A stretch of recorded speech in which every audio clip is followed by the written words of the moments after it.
Sports Illustrated publisher taps AI to generate articles, story ideas. That's articles, comma, story idea. Reading Group uses the technology to help produce men's journal pieces such as workout tips. Here, this actually goes back to what we were talking about earlier, both today and possibly last week. It's the BuzzFeed of it all, where AI is being used by a major media news group to help push out content and supplement their actual human workers. Sports Illustrated, Men's Health, Men's Journal, Deal Breaker, The Street, Star, Men's Journal. I don't know if they own Men's Health. That might be fake news. So yeah, Arena Group copying the sort of BuzzFeed strategy. Oh, look at this, their stock is up. Copying the BuzzFeed strategy of using AI to help push out content. It's just like when there's a cyber attack. I'm trying to remember the last one that I actually got. LastPass, I think was the last one that I got a notification on. But you get this email, you wake up one day and all of a sudden, oh, by the way, 6 months ago, there was an attack on our company that we probably should have let you know about. You should change your password. That's kind of what all of these things are doing. CNET, the only reason CNET made headlines at all for using ChatGPT or GPT-3, whatever it was they were using in their articles, is because people noticed it, because there was wrong math, and then they started clicking through and realizing that they set it up as this author, and the author was, if you clicked on the author bio, then it would make clear that it was artificial intelligence, but it said something like CNET money staff or something like that, or finance staff is what they called the bot. I'm sure this is the same thing where they were doing it as well. To compare and contrast, CNET got caught doing it, so BuzzFeed went the other route and just said, okay, well, we're going to start using it, knowing full well that they surely had some on there before they said anything. Now that their stock price went up, that's what I think is what's going to happen now, is that every week for the next 6 months, I expect we're going to see another big publisher talking about how they're using AI in some way, or coming out and saying how they're not. I would love to hear from The Verge. They were the main people that were dragging CNET on Twitter for using AI. I would love to see them actually release something saying that they're also doing it after going through all of that. It's something that I'm even starting to do. Once I saw that CNET was doing it, I was like, you know what, screw it. I've got a bunch of websites of my own. I'm going to start doing it. I did the same thing they did. I set up an account that was, I did 4 different ways actually, because I had one of them I'm doing it as myself, and I'm just saying this was written by AI. And then one of them, 2 of them, I set up the account for the AI as an author and just named him exactly like they did, my staff. And then when you go in there as the bot, and then the other one, I'm actually taking it and putting my own stuff, mixing in with it. So I'm claiming it as my own, even though AI is what is either doing at least the headline and the outline, if not writing half of the freaking article, basically. Which is, to be fair, even the ones that I'm putting out there that are by the AI, there's still about 20% of me editing it. So I'm involved in all of these regardless.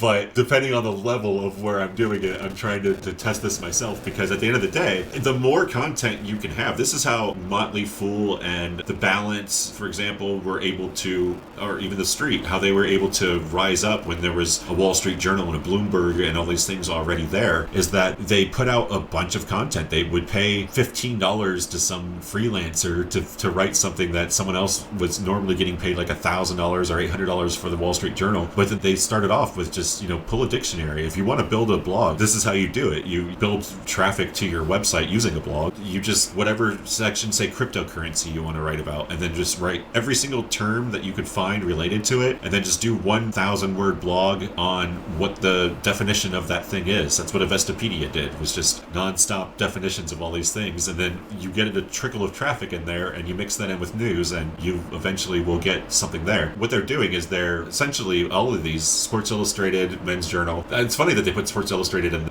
the headline. They're really trying to drag, Wall Street Journal's going out of their way to drag all of these publications in, because the title is Sports Illustrated Publisher, because it probably has more brand recognition than Men's Journal, but when you read it, it's all about Men's Journal actually doing it. But when it comes, that is kind of a difference that an Arena Group was drawing, is that Sports Illustrated, you're still going to have to get the interviews with the players. Whoever wins the Super Bowl, you're going to want to interview the coach and things like that. You have to do boots on the ground reporting on there, versus Men's Journal, you really can. I could type in healthy living, or I'm a man in my 40s, what do I need to do to stay healthy? And it's going to give me the same thing, and I would do the same thing. I wholeheartedly agree with it, because there's no reason to keep bothering your journalists with these stupid questions, basically, these elementary level bothering things. Your journalists with work and money, but not go to No, well, yeah, but they have better things that they could be doing. They could be like calling up like Derek Jeter or finding something out that's happening, attending an event, and presumably it's not the same news crews, but I get it. Yeah, well, that's the thing, is that's how you that's another part of it that should be talked about on all of these ends, is that how you used to be able to get up was to, publish BuzzFeed articles or Medium articles, things like that. BuzzFeed and HuffPost, which BuzzFeed owns, both kind of grew on the back of essentially free labor. I don't want to say slave labor because I guess everyone volunteered it, but it's the same way in every aspect of Hollywood, music industry. There's nepotism that might get you in the door. Otherwise, you're going to have to just go work for free in an internship getting coffee and donuts for people until they respect you enough to pay you. I remember that guy that used to follow Puff Daddy around, Sean Combs, P. Diddy, whatever he's calling him, Diddy? I don't know what he's calling himself now. There was a guy that dressed like Andre 3000 in like all these crazy suits and had umbrellas and things, and that's exactly how he got popular, was he just kept following P. Diddy around and offering to be his concierge until he just said, okay, well, I guess I'll just pay you as my concierge. That's how people would break into all this stuff. And so writing those 10 ways to keep your biceps fit is what a lot of people end up starting off at. That's what they do for a living at the beginning for several years. I've done that for probably about 3 years. I wrote a bunch of random life hack kind of things for Lifehack, as a matter of fact, but those types of articles for other places are listicles of different things, like the 10 best role-playing games, and those kind of things are where you have to start. So if they take that out with AI, I don't know where people are going to get their start. We're probably going to end up with a bunch of whoever's the most popular Twitter personalities are going to end up being the writers that get hired, because they're trying to do that versus getting the writers who just didn't have a chance, they didn't have the connections to call the coach for the Bulls or whatever, and instead they had to write about 10 Kobe Bryant highlights for the anniversary of his death or something like that. Yeah, I don't know. It's interesting to see how AI is going to 10 years from now, what the effect of that's going to be on the overall writing industry and how easy it is to break into it when all these publishers are using it. Yeah, exactly. The scut work will basically be non-existent at a certain point, and the scut work is how people get in, but it's not there. What are you going to do? I think that could honestly, again, go into digressive, like just the nature of, you could say, the creator economy, or just the economy more broadly, the shrinking opportunities for different people, how it's all just kind of favoring institutional actors and operators in power and blah, blah, blah.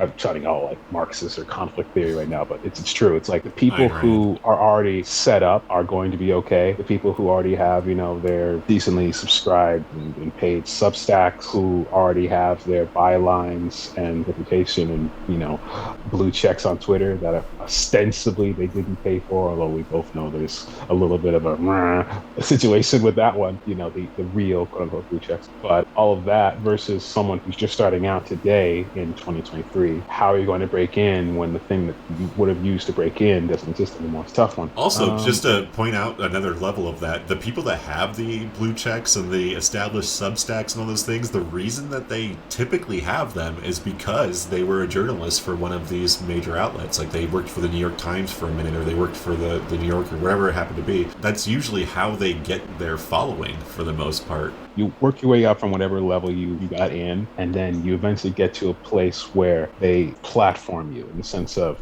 you get to a place or position where you're no longer just doing the work in hopes of more opportunities, and maybe because being published anywhere with any kind of official byline, there's also the thing of like being a ghostwriter versus actually like getting credit on what you do. Like a lot of these things, a lot of these listicles and articles for these companies are sometimes like not credited, oftentimes not credited. You actually have to work your way up from ghostwriter to getting official credit, and then from credit to like getting anywhere to decent pay. And like, more than I do. I think you're in there. No, you're in that area. Yeah. And then from there to getting a position that actually has some status, to where whether you're a reporter, a correlated example, you're a DJ, for example, the company will basically start building up your brand, building up your name, because they want you to be a name that if you're a brand and they're a brand, then the brands can feed on each other. Whereas if you're a nobody, quote unquote, working for the New York Times, it actually doesn't help them. It actually helps them if you're a blue check on Twitter, because then it's like, hey, here's wonky example. I think they both moved on since, but hey, you're Brett Stevens or Barry Weiss. I know literally Barry Weiss like quit or fired. You're like this name person, and it helps that you're this name person, because then you have your own brand, your own audience that will then go over to this established publication by virtue of liking you and wanting to follow you. Anywho, this is Edokwin with Brian Penny for the AI Creator Economy podcast. Please like, subscribe, and hit that bell. You're going to get some good content throughout the week, every week.